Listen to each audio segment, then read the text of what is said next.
This story I'm about to tell happened to me almost 20 years ago. Back in the early 2000s, I was the worst I'd ever been. I was constantly getting into trouble. You name it, robbery, fighting, Grand Theft Auto, the list goes on. There was this one horrible night where I came awfully close to getting what I deserved. Back then, there was about a 6-month period when I played this little game. I would drive to a different small town in the middle of nowhere every couple of days. Because I never stayed in one place long, finding these little towns was very easy. There's literally a countless number of small towns in the United States. When I arrived in these towns, I would spend a little bit of time scouting the area and finding an old couple. My target couple would always be old and frail looking. It's hard to explain, but they would also have to seem weak. I know that seems vague, but part of my grift relied on them being mentally weak in addition to being physically weak. Once I found my ideal candidate, I would wait until it got good and dark, but not too late. Usually around 9 p.m. was my go time. That's when I would frantically show up on these old people's doorsteps begging for help. I would point to my car on the road and claim that it died. I would have some flimsy excuse, like my wife was in the hospital about to give birth, and I needed a phone immediately to call for help. Once the old folks would invite me inside, I would tie them up and rob them blind. I'd never steal anything sentimental, and I just did my absolute best not to hurt the old people. Harming them was never part of the game. I just wanted to rob them. Now that you all know how much of a trash bag of a human being that I was, I'll tell you about the night when this little game almost ended my life. It started just like all the others. I found my targets and got ready for the robbery. I pulled my car in front of the house a little after 9 p.m. I planned on telling the old couple my usual line, that my wife was pregnant and the car died. Sadly, this line worked every time. The location is important in this story, so I'll try to describe it the best I can. The house was basically the only house on this road. I think the next closest house was about a 3-minute drive. The front of the house was basically on the road. There wasn't much of a driveway. They had one old pickup truck, but that was parked on the side of the house in the grass. Behind the house were woods as far as you can see. Knowing the area was an important part of my grift because if things went south, I needed to know what the best way out could be. Since this house didn't really have much of a front yard or driveway, my escape plan was an easy one. At least I thought it would be. I put on my game face and ran to the door. I started knocking and screaming for help. An old woman answered the door. She didn't look scared or concerned in the slightest. With almost no sense of urgency, she asked what the problem was. I started frantically explaining that my wife was in the hospital about to give birth to our first child and my car broke down. I needed to call someone for help. The woman smiled. It was a rough smile. There weren't many teeth. She grabbed my shoulder and told me to come in. The woman's demeanor was giving me pause. Usually the people I'm robbing at this point are freaking out and trying to help any way they can, but not this woman. She cheerfully guided me in and told me to stand in the living room, which was the room just right of the front door. In a creepy voice, she told me not to worry and that I'll be okay. It was right then that this giant man walked into the room. I'm exaggerating a bit when I say giant, but he was huge. I would guess well over 6 feet tall and easily 400 pounds. He had a bushy black beard that stuck out from his face about 3 inches, but the two most notable things about this large man were that he was holding a hunting rifle in his hand, and he was not old. This man couldn't have been more than 25 or maybe 30 years old. Younger people were not as susceptible to my game, so this was a major oversight on my part. The woman spoke up and told me that this was her son, and he'd go out and take a look at my car. Before I could even get a word out, she shouted Hank at the top of her lungs. She started telling me that her husband Hank is in the other room, and he'd for sure help me. She continued yelling for Hank, and at the same time, her son went outside. I started to panic a bit because her son would clearly see that my car is fine, and I didn't think just rushing out was the best idea since he was walking around with that rifle in his hands. Hank limped into the living room where I was standing, and then he just stared at me. The old woman said something about helping me, and Hank just mumbled something under his breath. This is when I noticed the smell. Everything happened so fast once I got to the door that I didn't realize the smell inside the house was bad. Like really, really bad. It wasn't the smell of body odor, it was something else. Something worse. And that's when I decided it's time to go. I started creeping toward the door, and I saw Hank mirroring my movements toward the door. The old woman was also creeping closer to me and asking where I was going. She kept asking me what was wrong, and asking if I still wanted their help. I made up a stupid lie and told them I needed to get something out of my car. Both of them were closing in on me. When I was about 6 feet from the front door, I made a hard move and sprinted the rest of the way. As I ran, I felt Hank attempt to grab me, but thankfully, my youth allowed me to slip away quickly. For a split second, I forgot about their son outside. That intense moment inside had my blood pumping, and leaving was the only thing on my mind. When I got to the car, I noticed that all 4 tires had been completely deflated.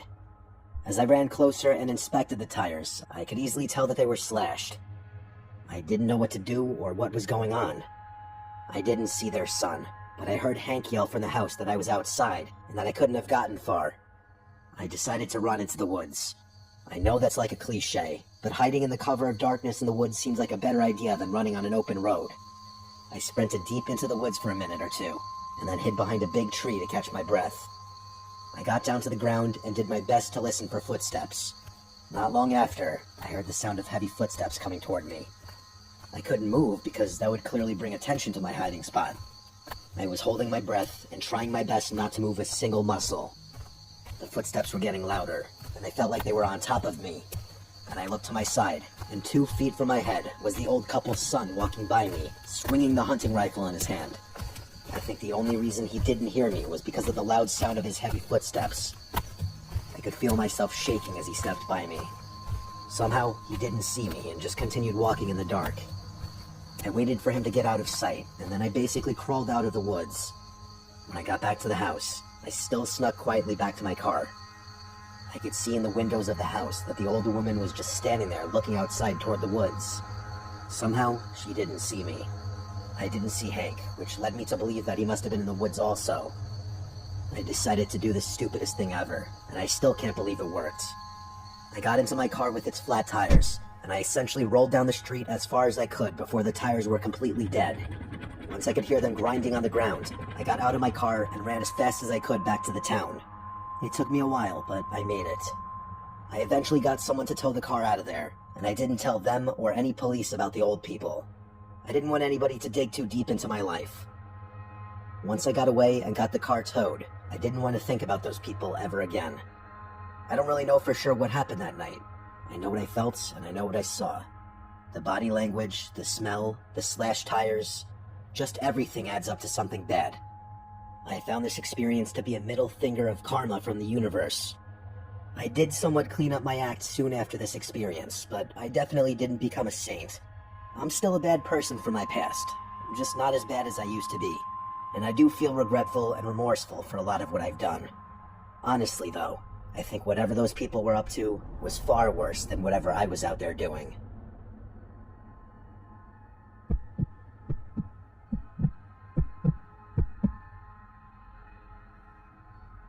I've never shared this story before in its entirety because I don't like the way it makes me look. Basically, I spent a little over a year being a criminal. I worked as an overnight security guard for this large strip mall in my hometown. For obvious reasons, I'm not going to mention the name of my hometown, the mall, or anything else that could potentially get me in trouble. For the first few months, I took my job very seriously. Once I had the lay of the land, I realized how insanely boring my job was. At first, it was like a dream job. I'm a night owl, so staying up all night is nothing new. I also don't love people, and this job had about 0 human interaction. I would monitor the security cameras, make a few nightly walks around the mall, and basically listen to podcasts or watch shows on my phone all night. This honestly got old a lot quicker than I thought it would. It was the boredom that got to me. I needed something to give me a little spice in my life. I spent most of my life to this point never getting into trouble. I wasn't a bad kid, and for all my adult life to this point, I had never gotten as much as a traffic ticket. One night, after monitoring the cameras, I realized that one of the back doors didn't have a camera near it. I don't know how that could ever happen, but I was happy it did. I should explain the layout of this strip mall. Just like any other strip mall, the stores are all lined up in the front. What was cool about this mall was that behind every store was a large back room that connected every store to the security office. From the office, I had access to every store, so even though the front door of a store would be locked, I could still gain access from the back room. After discovering that back door with no camera, it got me thinking. I wondered where all the other blind spots were. I started paying closer attention to the cameras and making notes of all the blind spots I could find. When I would make my nightly walks, I would go to some of these blind spots and do something stupid like a dance move, and and then when I got back to the office, I would play the tape back and see if you could see me dancing. If you couldn't see me, then I knew the spot was blind, and I made a note in my phone of the exact location. Once I noted every blind spot, the boredom set in again. I started to think of ways I could utilize these blind spots with the back door. I started with something small. I went to one of the stores and took a hat that was on a rack in a blind spot. I opened the back door and put the hat in a box outside the door. When I left that morning, I drove around back and took the box. The next night, when I showed up, I played the tape back from when I took the hat, and when I left, there was no video at all of me. I had convinced myself that I had perfected the art of stealing just like that, and that's exactly what I did for a long time. At some point during the shift, I would just steal something because I could. Sometimes it would be something small, like a cheap t-shirt, and other times it would be something far more valuable, like an expensive pair of sneakers. I realized that these stores obviously have inventory, so I was careful and methodical with what I stole. I apologize for the long setup, but I think it's necessary to understand my job and what I was doing at this job for full context. One night, while I was making my rounds, I heard something. This was the first time anything of note ever happened. The only crime that ever happened on my watch was being committed by me. The noise sounded like children laughing. I pulled out my flashlight and searched the area. I didn't see anyone. I could hear the laughter all around me, and what sounded like whispers, but the whispers were incoherent. I started yelling for them to come out, but there was nothing. I could hear the movement and laughing, but I couldn't see anything. The worst part of all of this was that it was all around me, and I still couldn't see anything. I felt crazy. I shouted that I was going to call the police, like the tough security guard that I was, and the laughing stopped for a second, but then it started again. I ran out of the store and back to the office. I pulled up the tape and saw nothing. All you can see in the security footage is me waving the flashlight around like an idiot and yelling at nothing. I didn't call the police because my plan was to catch these kids when they tried to escape. I may know where all the blind spots are, but I know there's no way these kids would know. I pulled up all the camera feeds for that store and watched them all night, and surprisingly, I saw nothing for the entire evening. Close to dawn, I went back to the store and walked around, and I saw no evidence of any kids or break-ins. I chalked this up to my mind playing tricks on me and just decided to move past it. I had the next 2 nights off.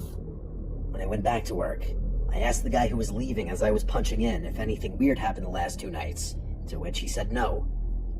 That night, I decided I was going to check out that store again, and maybe help myself to a little something. When I got to the store around 3 in the morning, I made my way to the sneaker section, and as I grabbed a pair of new Vans, I heard something swoosh by me. I froze because any noise you're not expecting is alarming in this situation. I shouted, "Who's there?" but the only response I got was the taunting laughter again. I ran out of the aisle, still holding onto the Vans in my hands. Once again, I was shining the flashlight all over the store, and again, I didn't see anything. I was shouting and moving around erratically. I was still holding the sneakers in one hand and holding the flashlight with the other as I aggressively walked through the store. I made my way to one of the corners of the store, and then I saw something move from the corner of my eye. I looked down the aisle to my left, and I shouted. I saw a small figure come out from the back of the aisle and wave at me. I tried shining my flashlight, but they were too far away. It just looked like a dark shadow. I told them to stay there, and I started to run towards them. I took my eyes off the shadow for 1 second, and they were gone. I started running around that area like a crazy person shouting, and I couldn't see them again. I could still hear the laughter and running all around me, though. Then I heard one of the voices, clear as can be, say my full name. I had about enough at that point. I wanted no part of being in this store anymore. I ran back to the security office. I didn't even realize through all this confusion, I still had the Vans in my hand.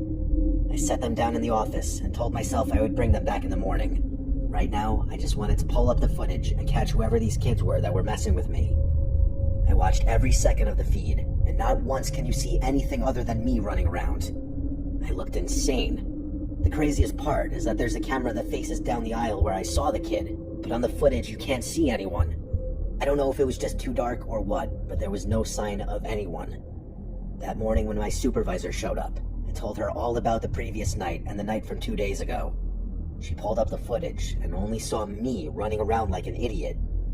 She also saw the vans in the office and questioned why I had them in the first place. I didn't have a real answer for her. I could tell she was more suspicious of me. She told me that some of the stores had reported some theft, and that the vans in my office and my erratic behavior didn't look good. I kept trying to tell her that I wasn't being erratic and that there was someone in the store. I told her that they even knew my name, and she didn't believe me. She basically accused me of stealing right there, and I denied it. I quit at that moment because I felt like if I didn't work there anymore, I couldn't get in trouble for stealing. I don't know why I thought that. They ended up doing an investigation for the theft, not the potential intruders that I reported. Somehow, I didn't get caught, and nobody was arrested. When I think about this experience, I think that maybe I'm crazy, and that I was seeing things that weren't there. I also don't have any history of seeing or hearing things like this, and I haven't heard or seen anything since then. I know what I saw. I know I can't prove it, and I know it sounds insane, but I know I saw someone standing there. I know someone was messing with me. I just can't believe they knew my name.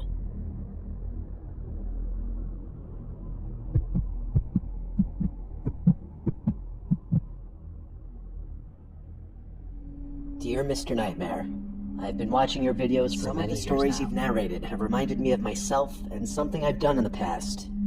I'm not proud of it, but I think it would be interesting for your viewers to hear a story from the quote, bad guy's perspective. For that reason, I'll obviously choose to stay anonymous. So, I wouldn't say I was a bad person before this. I mostly kept to myself, went to class, did what I had to do, and went home.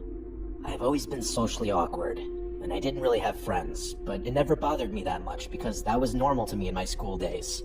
And then one day, I got paired with a girl for a presentation in one of my classes. I'll call her Emily. She was normal and easy to talk to, the kind of person who made group work enjoyable. The first time we met up in the library, we went over the outline for about an hour, but I found myself paying attention to things that had nothing to do with the project. Small things about her and the way she talked and wrote. I realized instantly I had a thing for her. After that, we exchanged numbers to stay in touch about the presentation, and that should have been the end of it. That night, I looked her up online. It wasn't hard to find her after saving her number so I could see her Snapchat profile through contacts, which is how I got her name. Within a few minutes, I had her Instagram, and from there, it just kept going. I thought it was harmless. I was just curious because honestly, this was the only real female interaction I had for a long time, and I was infatuated. I scrolled through her photos.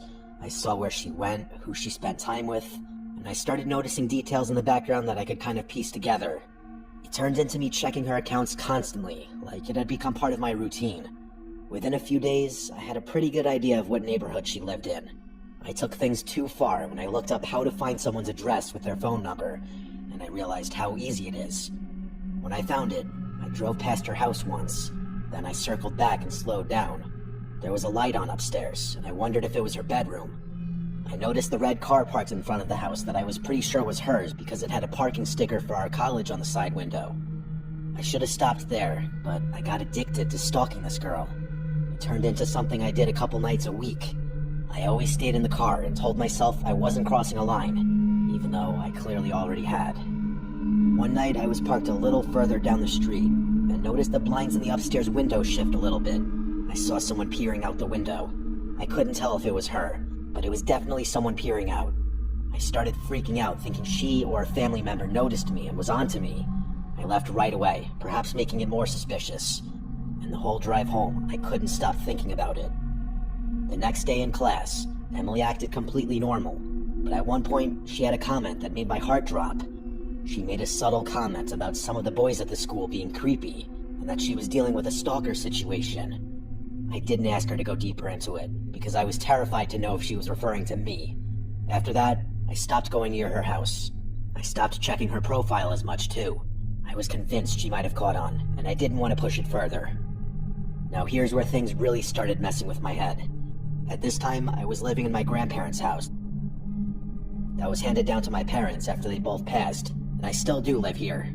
So, I was alone. I was in my room at like 9 o'clock at night, and I heard something outside, like a light tap against the window. I don't mean someone ominously tapping their finger on the glass. I mean it sounded like someone brushing up against the glass as if trying to look inside. I was too scared to go look, though. The next night, it happened again. But this time, it sounded like it was coming from a different side of the house. This was when I knew it wasn't a coincidence. And it only got worse. I started seeing shapes through the blinds, someone standing too close to the window. It was never clear enough to see who it was, just enough to know that there was a person or multiple people circling my house. I stopped opening the blinds completely after that. I stayed in my room with the door locked and the lights off. This went on for days. I stopped going to class entirely. I barely left my room unless I had to. There was a person or a group of people trying to see if I was home. I started using my limited money to have any food or necessities delivered because I didn't want to leave the house. Every sound made me feel like someone was right outside. During all of this, Emily started texting me asking if I was okay since I hadn't shown up to class or responded about the project. I didn't answer right away, but eventually I replied and told her I was sorry and asked her to please stop sending people to my house. As soon as I sent it, I regretted it. Her response came a few minutes later. The typing bubble came up, then disappeared, then came up, then disappeared. I watched the whole time as she was definitely trying to figure out how to respond. When she did, she responded confused and concerned, asking what I was talking about. That was the moment it really hit me that maybe she had nothing to do with any of this. I tried to play it off like I sent the message to the wrong person, and she surprisingly didn't question it after that, but the damage was already done in my head. That night was the worst it had been. It was late, and I was sitting on my bed in the dark when the doorbell rang. It came out of nowhere and made my heart jump.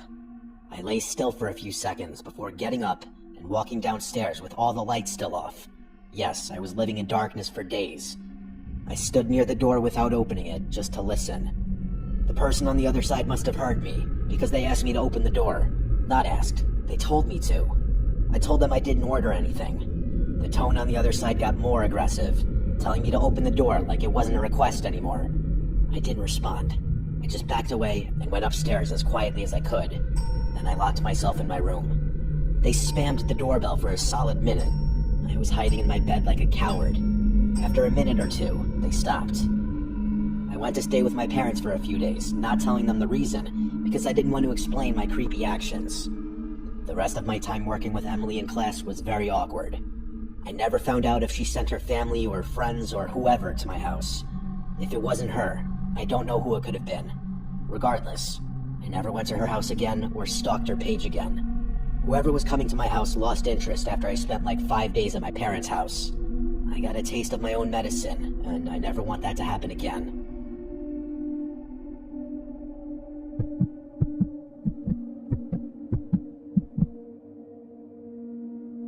Two years ago, I was what you would call lost in life. I didn't have any direction. I worked dead-end jobs, had no relationships, and just blindly went through life. Something was missing in my life. I tried filling the void with a lot of different fixes, but I was always left feeling empty. Until one day, I did something strange. Something that gave me such a rush. I trespassed into a home in my neighborhood. Don't worry, I know how sketchy this is. Basically, I knew the owners of the house, and I knew they were at work that day.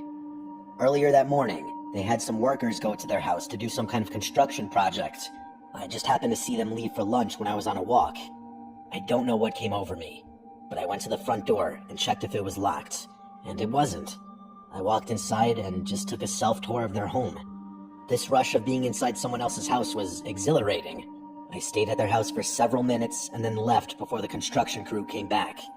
After that day, I started breaking into homes I knew were empty, just for the thrill of it. I never took anything. I would just walk around and observe people's living spaces. I would get this eerie rush standing in a room. Just the feeling of knowing I was there and the person had no idea. It was an amazing feeling for me. But just like every other fix in my life, this started to get old as well. That eerie rush eventually just disappeared. Knowing I was in the house soon became not enough. I needed more. I started calling myself a reverse thief. I would go into these homes and leave something behind. Something inconspicuous. Even though I would never see the reaction with my own eyes, I would fantasize about their reactions. For example, one time I left a folded blanket on the living room couch. A blanket that I brought with me, not one that the owners already had in the house. The idea of the conversations that would start made me almost giddy. I was like a small child on Christmas. In hindsight, I know how twisted this is, If I ever came home and saw something like that, I would probably freak out and call the cops. This reverse thief thing I was doing became my life. I would literally base my entire week around it. I started to people watch intensely. Once I had an idea of their schedule, I would locate the home and find a weak area to enter the house when the owners weren't home. You'd be surprised how many people have a key under a doormat or a fake rock thing that holds a spare key. It was only a matter of time before I started becoming a real terror. I started getting really dark. To give you an idea of how messed up I was, I'll share this little story. One time, I left a big pink hair tie and an eyeshadow pencil in the bathroom of a house. I hid in a bush on the side of the house and waited for the couple to get home from work. I needed to hear this reaction. The woman got home first, and she was not pleased. Her husband got home shortly after, and they began to fight. He obviously had no idea what she was talking about, but the evidence was there. Can you imagine coming home and finding something like that? I'm sure it wouldn't end well for anyone. I became this mischievous little monster, and I loved it. It was only a matter of time before I got a taste of my own medicine.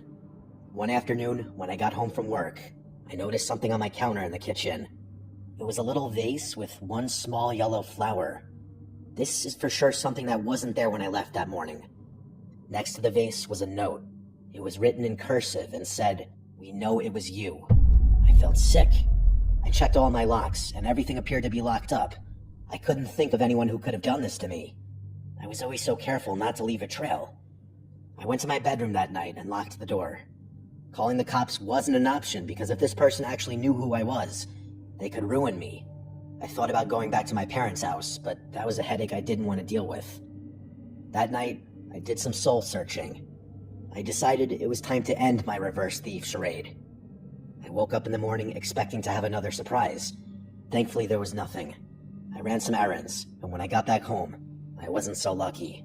This time, I did have another surprise waiting for me.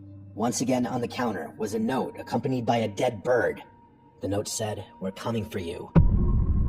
At that moment, I ran to the bedroom and started packing a bag. I was going to stay at my parents' house until I could figure out a plan.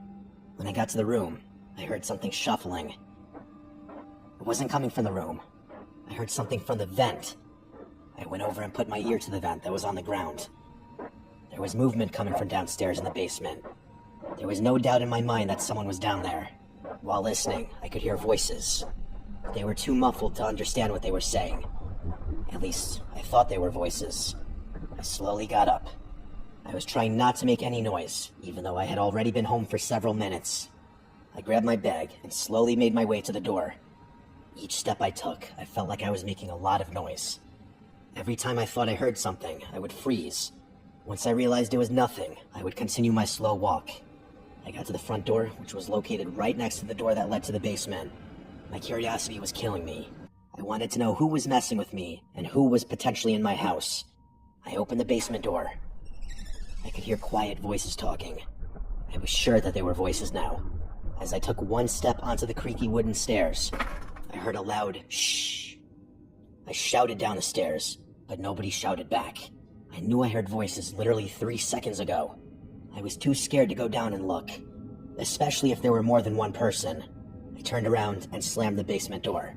I crept out of the house quietly. I got in my car and kept looking back at the house to see if anyone followed me, but nobody ever did. I drove to my parents' house and told them I needed to stay there for a few days because the landlord at my place was fixing some plumbing issues. I stayed at my parents' house for a week. After making it that long without any more weird gifts or notes, I thought it might be safe to go back to my house and see if anyone was still there. While I was staying at my parents' house, I also contacted my landlord and asked if I could get out of my lease a month early, which he agreed to. I planned on staying at my parents' house for the next month while I packed everything up, just in case these visitors came back. When I got back to the house to start packing things, the first thing I noticed was that the door was unlocked and wide open. I know I didn't lock it when I left, but I definitely closed it. The next thing I noticed was that they left several more gifts in the kitchen. Another dead bird, some more flowers, and a little toy car that looked just like my car. I went to the bedroom and listened intently to the vent. I didn't hear anything. So I went to the basement door, opened it, and started screaming down there. No noise at all. I grabbed a knife from the kitchen just in case, and went to the basement. Nobody was there. I felt a brief moment of relief. I thought to myself, maybe they figured I left for good, and because of that, they left. At least that's what I hoped. I wasn't going to take any chances, though. I grabbed a few essential things and ran to my car. I just didn't want to be in there anymore. Since I had a month to move out, grabbing everything right now was a waste of time. I reversed out of the driveway, and as I put the car in drive, I saw something. Directly across the street was an older couple standing there. Not super old, they were like in their 50s or 60s. These were two people whom I've never seen before, which wouldn't be weird on its own. What made it weird was that the older woman waved to me, and I noticed a small, yellow flower in her hand. It looked like the same type of flower that was left in my kitchen. The man next to her didn't do anything. He just stood there and watched me. I didn't engage with him at all. I stepped on the gas and drove away. I looked in the mirror one time as I sped down the street, and I could see them still looking in my direction. When I was driving back to my parents' house, I took a roundabout way.